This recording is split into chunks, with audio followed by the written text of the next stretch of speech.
Hello, I'm Tom Wilkinson, and welcome to the Thinking in English podcast, a podcast for intermediate to advanced level English learners. How do you make yourself stand out in a job application, interview, or university personal statement? Well, one great method is to use powerful action verbs. Let's discover the benefits of action verbs in today's episode of Thinking in English. Check out the transcript on thinkinginenglish.blog or head over to my Instagram page, Thinking in English Podcast, for more great content. How do you make yourself stand out in a job application, interview, or university personal statement? For the most popular opportunities, recruiters and schools will be looking through hundreds, maybe even thousands of different documents. How can you catch their attention? Show all of your experience and talents clearly and write a winning application. Last week, in part one of this series, I tried to show you all how using advanced adjectives can help you to describe your qualities and skills succinctly and effectively. Most people rely on boring descriptive terms and phrases or completely overused cliches and jargon, as they think such vocabulary can make them seem more intelligent or professional. Thousands of applicants will talk about how they are passionate, hardworking, or committed. But a CV or resume is a short document, only a few hundred words. You need to carefully and thoughtfully select the best adjectives to use in your application. A great choice of adjective will make your application memorable and compelling and attractive. A bad choice of adjective may make your application boring, repetitive, and confusing. So make sure you check out last week's episode. It will be linked in the description of the podcast and on the blog as well for a more detailed discussion of adjectives and some examples. One thing I tried to make clear last week, however, is that adjectives alone are not enough. Adjectives are a way of describing yourself, which is certainly necessary in applications. But just using describing words is not going to help you stand out. Rather than telling companies or universities why you are valuable, why your experience is excellent, or why you're an outstanding candidate, I think you need to show them. Think about it this way. I'm a tall person. I'm a little under 190 centimeters tall. Do you believe me? I've just told you I'm tall, but do you have any proof? Have I given you any reason to trust my claim other than my own words? Well, what if I showed you some evidence? Maybe a picture, medical records, or a publicly available document stating my height. If I showed you some evidence, if I gave you a reason, you would find it much easier to believe me. And when you are writing resumes or applications, or you're sitting in a job interview, remember this advice. Instead of just saying you are hardworking, show everyone that you are hardworking. Let me take myself as an example. So maybe I could write a sentence like this. As well as founding Thinking in English, drafting each topic, and crafting every episode, I research Japanese immigration and multiculturalism at a top university, deliver regular English classes online, and strive to sharpen my language skills. Instead of just saying that I'm hardworking, I have shown that I am hardworking by providing examples. The key is to combine well-chosen adjectives with action verbs. Action verbs are simply words that describe an action. And by choosing strong action verbs, you can effectively demonstrate your accomplishments, skills, and experience. In the example sentence I just wrote about myself, action verbs are included founded, drafted, crafted, researched, delivered, strived, and sharpened. So, why should you use action verbs? Well, the simplest answer is that they are a powerful tool to help you avoid weak, overused, and boring language. When writing an English language application, you need to make yourself sound as strong and important as possible. I know some languages tend to use the passive voice or third person in such situations, as it can seem more polite or humble. But in English writing, it can come off as a little weak to do so. Instead of saying my project was a great success, try saying I spearheaded a highly successful project. So, action verbs will make you sound confident and they will clearly emphasize your points. Moreover, powerful action verbs are far more interesting than boring, overused terms and phrases. You want to present yourself as an outstanding candidate in your application. So, start using outstanding vocabulary. Let me give you a few example sentences. Here's a weak sentence. The computer club I started at university gained about 50 members. We held events for students interested in computers. Here is a stronger sentence. I founded a popular computer club at university which capitalized on an untapped area of student interest. And I actively facilitated events, collaborated with other clubs, and generated a membership of over 50 individuals. Here's another example. Here's a weak sentence. I made some helpful suggestions to my boss, which eventually caused changes in company policy. Here is a stronger version. I influenced company policy, coordinated closely with senior colleagues, and eventually inspired material change. There are literally hundreds of different action verbs out there. So now I'm going to introduce a few action verbs that I think will be most useful for all people, or I guess the most people, and the majority of situations. However, when it comes to writing your applications, make sure you check online or in dictionaries for words that are relevant to you, to your career, and to your experience. Different action verbs are useful for creative jobs or financial jobs or managerial jobs or academic opportunities.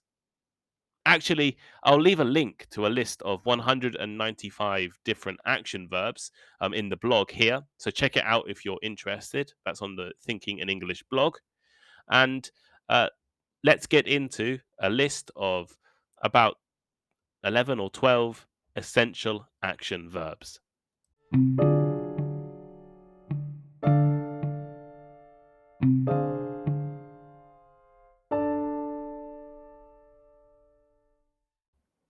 To enact.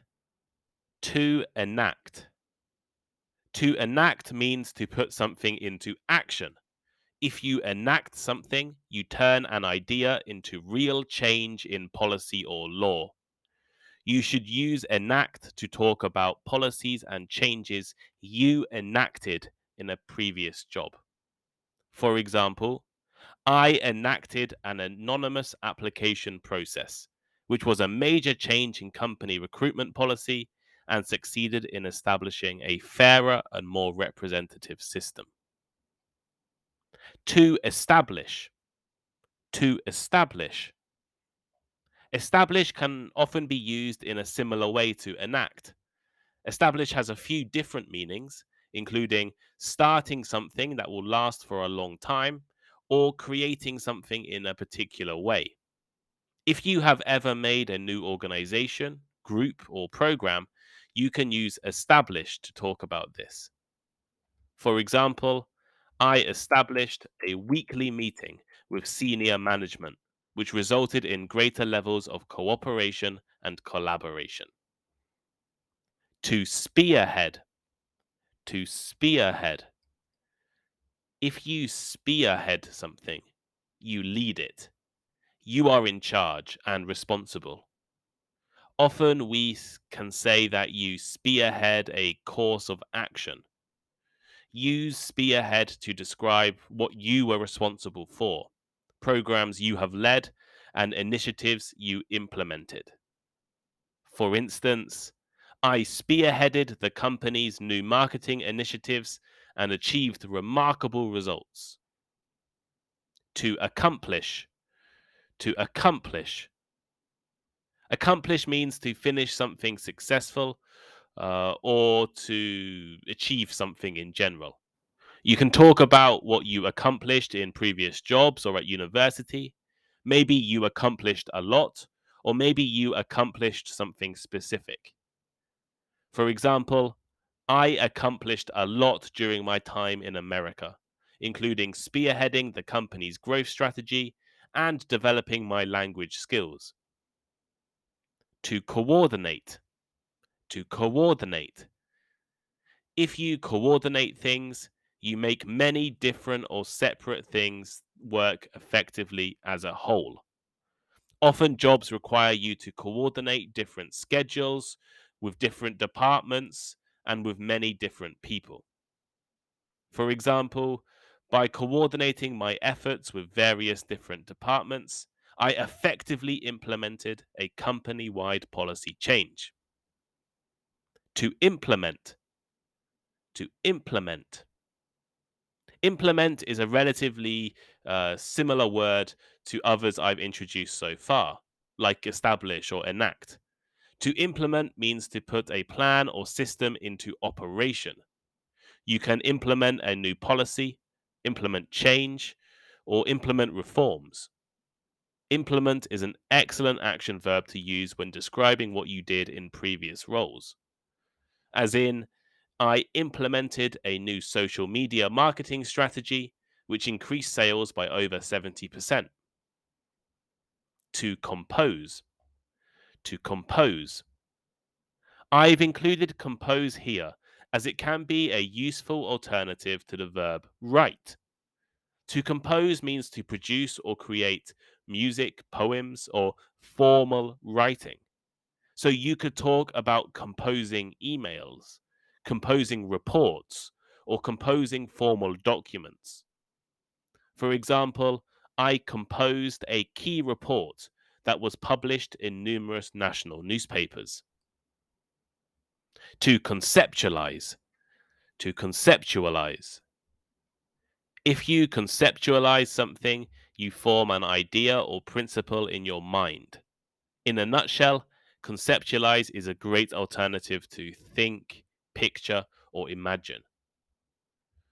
For example, by conceptualizing a new way of processing sales, we were able to revolutionize the industry.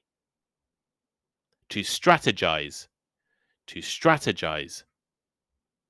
To strategize means to think of a detailed plan for achieving success in situations including business and industry. Strategizing involves planning, expecting, and arranging a variety of different factors. Strategize is an excellent and valuable term to use in applications and interviews. For example, I believe it is important to strategize and plan for the future. To generate. To generate. Generate is a great action verb. It means to cause something to exist. You can generate sales, generate new jobs, generate income, or generate interest and excitement. When you use generate, you are suggesting that your actions actively created something new. As in, I improved the club's ability to generate income by introducing new products. To cultivate. To cultivate. Cultivate means to try and develop and improve something. It originally referred to growing crops, but cultivate now can be used to refer to your efforts to establish, develop, and improve anything. You can cultivate images, cultivate relationships, and cultivate a work culture. For instance, I cultivated a reputation as an excellent negotiator. To foster.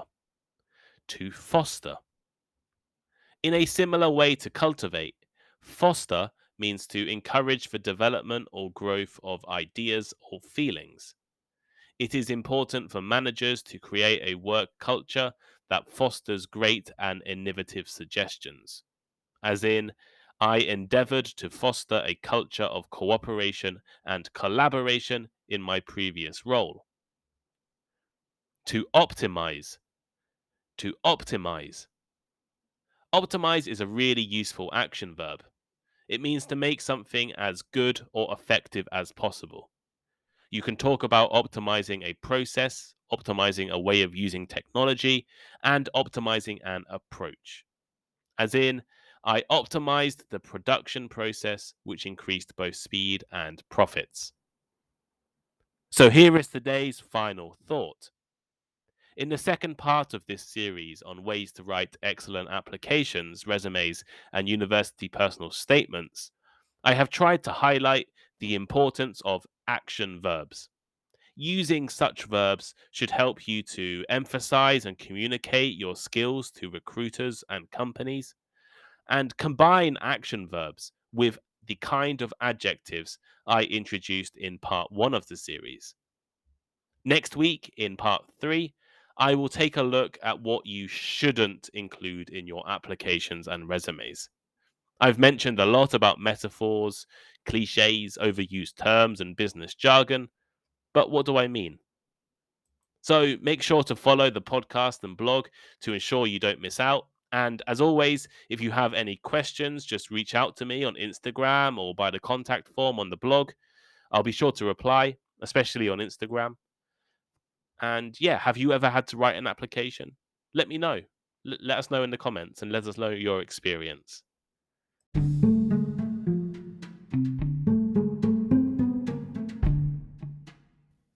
Thank you for listening to today's episode. If you enjoyed it, please leave a review or rating, recommend it to your friends, or let me know on Instagram. My Instagram is Thinking in English Podcast. The link should be in the description. And make sure you check out the Thinking in English blog. I love hearing from listeners, and I really appreciate all of the messages I have received over the past few months. Feel free to send me a message or give me some advice or recommend a topic. Have a great day, and I'll see you next time.